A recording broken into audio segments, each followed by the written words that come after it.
We set them up really to tackle sort of key barriers that no one else is really looking at, and those barriers that are stopping public engagement in decision making, especially around government and science and technology.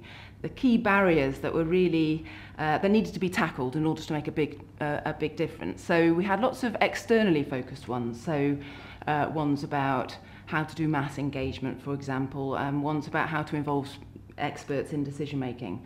But what actually, it was a very personal story for me, so I really wanted to have something looking at the organisations that were actually commissioning these public engagement processes for the Departmental Dialogue Index.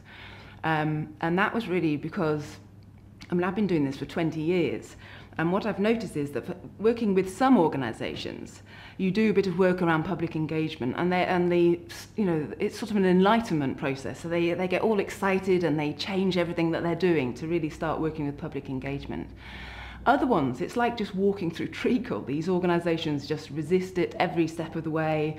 You know, and it's like stretching an elastic band. You're pulling and pulling and trying to get them to do public engagement. And while you're really involved, you can get them to do it. But as soon as you get out, the elastic band pops back and they're back to their old hierarchical ways. And I was getting quite depressed about this a few years ago, and a colleague of mine called Chris Rose, he said, well, of course, Lindsay, organisations have characters just like individuals do. And as a psychologist, that was my background. I thought, well, that's absolutely fascinating. So, you know, I know about individuals you can have introvert organisations, individuals who, you know, they look internally for answers. They get a bit exhausted by lots of activity and people around the outside. And then you have more extrovert type individuals who are constantly looking around for in the external environment for excitement and interest and ideas and so on. And if you can apply this to organisations, and this man called William Bridges, who has developed a book called The Character of Organisations. And in that he makes 16 different types of organisations, just like there are 16 Myers-Briggs on the MBTI personality typing thing. And Chris did this analysis for me for this organisation I was working with at the time. And when he read the description of the organisation out, I really almost wanted to burst into tears, because it was so like that organisation. And it was such a relief to know all of that hard work that was going on. And the thing that really struck me was that I had the absolute opposite personality type to that organisation I've been working with for 10 years. And in fact, when I did this analysis on all the organisations I'm working with, all the ones that come and ask for help on public engagement, they all had the same personality type. And I was the opposite. So this was a huge insight. And I thought, well, rather than trying to make them like me, which would be totally wrong, how do I match what I'm suggesting and match public engagement to the character of those organisations? So that's what this tool does. The tool is, I think it's mostly aimed at people like me, perhaps. So people who are working with organisations to try and help them to do public engagement well. And they may be an internal team, so a communications team or a public engagement team that's doing things on behalf of the organisation or trying to get the organisation to do things.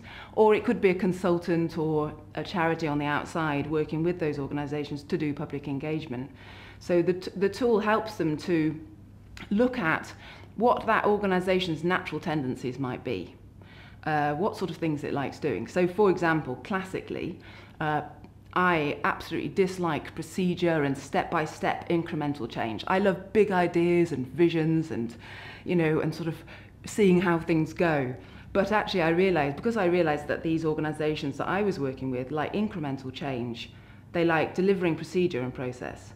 So by looking at that character, I changed what I was doing, and I developed all sorts of tools for those organisations that they're now using. It's absolutely amazing, the difference. So rather than it being constantly going through treacle, I produce a tool which helps reduce complexity and shows there are 3 different types of situation for participation and helps them choose which one.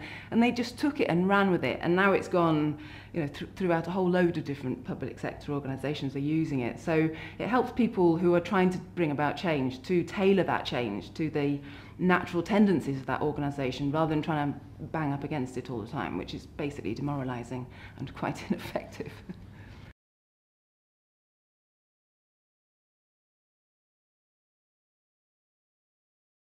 I'm sure there have been loads of changes in the public sector environment, but I don't think any make any difference to this tool. I think this tool is about classifying and understanding different types of organisations. It's stood the test of time till now. It'll continue standing the test of time. The responses to the analysis might be different, but actually, you know, I think it's still exactly the same. The character of government departments is probably the same, organisations and so on. There might be less money to go around, but that would make it even more relevant to targeting and tailoring exactly what you're doing. So it's actually used by the organisation rather than sort of butted off.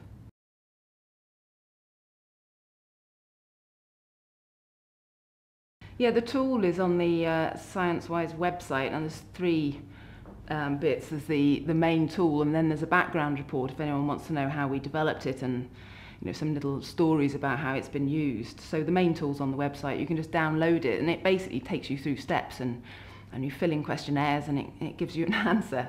So you can have a go. And we've also done a few workshops. We're about to do one with RC UK to help their engagement team look at the character of their team versus the character of the organisation. So we can help run workshops for people if they want to do that too.